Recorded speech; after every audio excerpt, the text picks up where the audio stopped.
Last week, Council held a special meeting to discuss the proposed camping code to regulate when, where, and how people experiencing houselessness may use city rights-of-way for survival sheltering.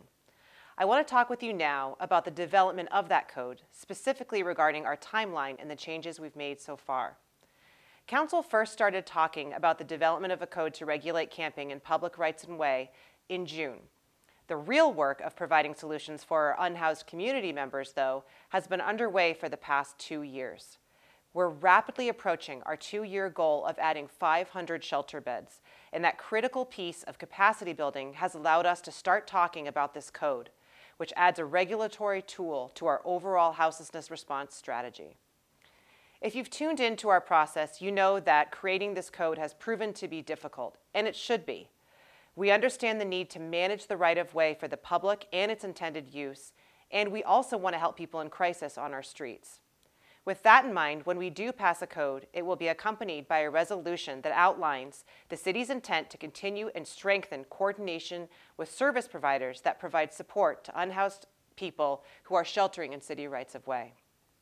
We want any rules we introduce to be balanced with offers of assistance or support.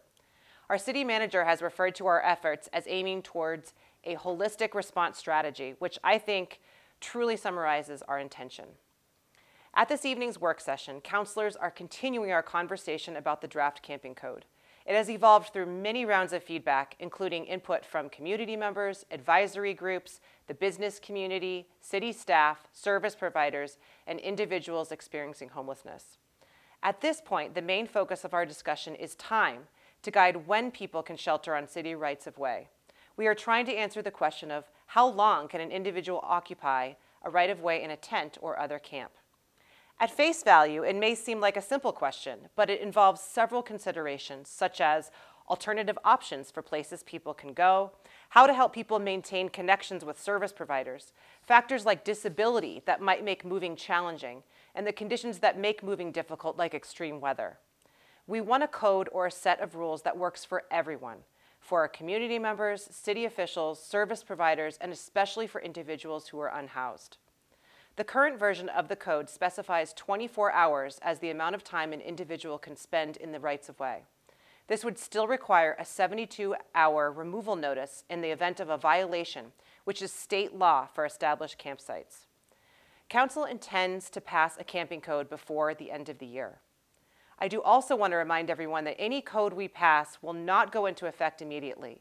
Instead, we will undertake an effort, along with the Coordinated Houseless Response Office and service providers, to ensure the new set of rules is understood and communicated across our community.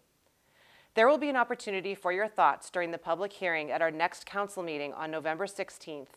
And of course, you are always welcome to email council or make public comment at any one of our meetings. I want to thank everyone who has already provided feedback regarding the draft code and everyone who continues to listen to our questions and deliberations throughout the process.